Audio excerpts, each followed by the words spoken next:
यावर्षी 30 मार्च रविवारी गुढीपाडवा आलेला आहे। गुढीपाडवा हा 3.5 मुहूर्तांपैकी एक आहे, त्यामुळे गुढी उभारण्यासाठी कोणत्याही मुहूर्ताची किंवा वेळ बघण्याची गरज नाही, कारण हा संपूर्ण दिवसच शुभ असतो।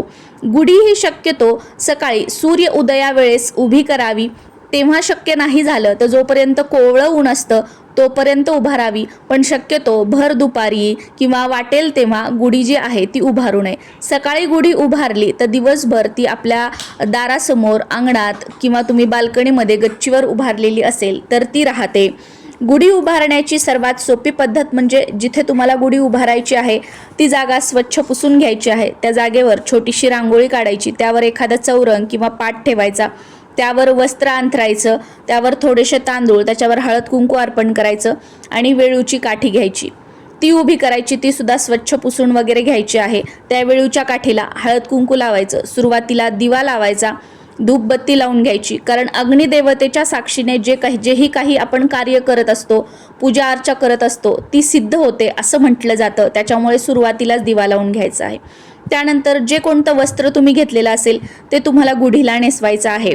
त्यानंतर एक तांब्या घ्यायचा, त्या तांब्याला 5 उभ्या रेषा कुंकवाने ओढायच्या, एक स्वास्तिक त्यावर काढायचं आणि ते वरती गुढीवरती तुम्हाला पालथं ठेवायचं आहे।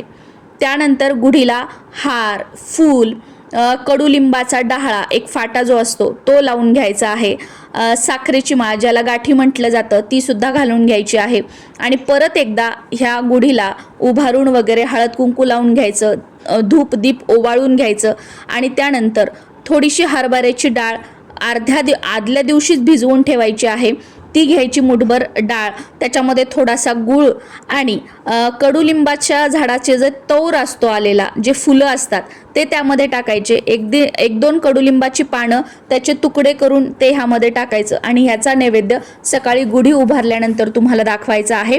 गुढी उभारताना ओम ब्रह्मध्वजाय नमः हा मंत्र म्हणायचा आहे आणि दुपारी जेव्हा आपला पूर्णावरणाचा स्वयंपाक होतो किंवा तुमच्याकडे जे काही गोडधोड बनवण्याची पद्धत आहे त्याचा नैवेद्य जो आहे तो स्वयंपाक झाल्यानंतर तुम्हाला दाखवायचा आहे। या पद्धतीने साधी सोपी गुढी जी आहे ती तुम्हाला उभारायची आहे।